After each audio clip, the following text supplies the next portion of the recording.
ის გიყვართ ესეთი რეტრო სურათები, რაღაც შავთეთრი ფონი. დღეს რაღაც ეგეც ხასიათზე ვარ. მოკეთ, მაქვს თქვენთვის ვიდეო ერთ საინტერესო სიტყვასთან დაკავშირებით.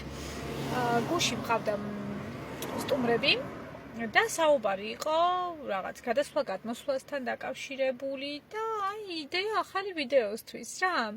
მოკეთ, სიტყვა move. ალბათ ვიცით, რომ move ნიშნავს მოძრაობას, ხო?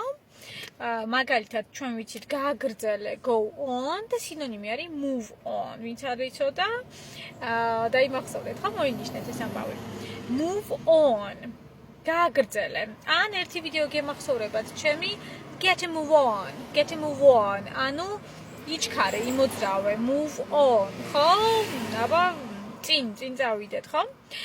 ნახეთ, არის კიდევ მეორე მნიშვნელობა სიტყვა movies და ნიშნავს გადასვლას. მაგალითად, ბინიდან ბინაში, ახალი ბინა შეიძინეთ და გადადიხართ, ხო? გადახვედით. არ აქვს მნიშვნელობა, შეიძლება გვერდით სადარბაზოში თუნდაც ან სხვა ქვეყანაში.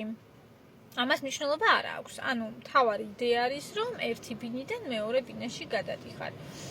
You are moving. გადადიხარ. ნახეთ, საინტერესო სიტყვაა. ბევრმა ეს მნიშვნელობა არ იცის. თუმცა საკმაოდ საინტერესო არის და მნიშვნელოვანი. შეიძლება დაგჭირდეთ, ხო? ცხოვრებაშიც. ან ვიღაცაზე საუბრობთ, ან საკუთარ თავზე. Move. მოძრაობა.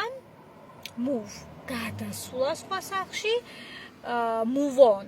გააგრძელე, მაგალითად ჩვენ ახლა ვსაუბრობთ რაღაც და კი ბატონო, გისმენ გააგრძელე შენ, move on. ხო? ან go on, როცა იტყოდი ზუსტად სინონიმურად ჩდება, ანუ ვიჩქარე, ცოტა დაუჩქარე, ხო? გვეჩქარება სადღაცას და მივდივართ. Get a move on, please. დაუჩქარე. დავიმახსოვროთ და გამოვიყენოთ.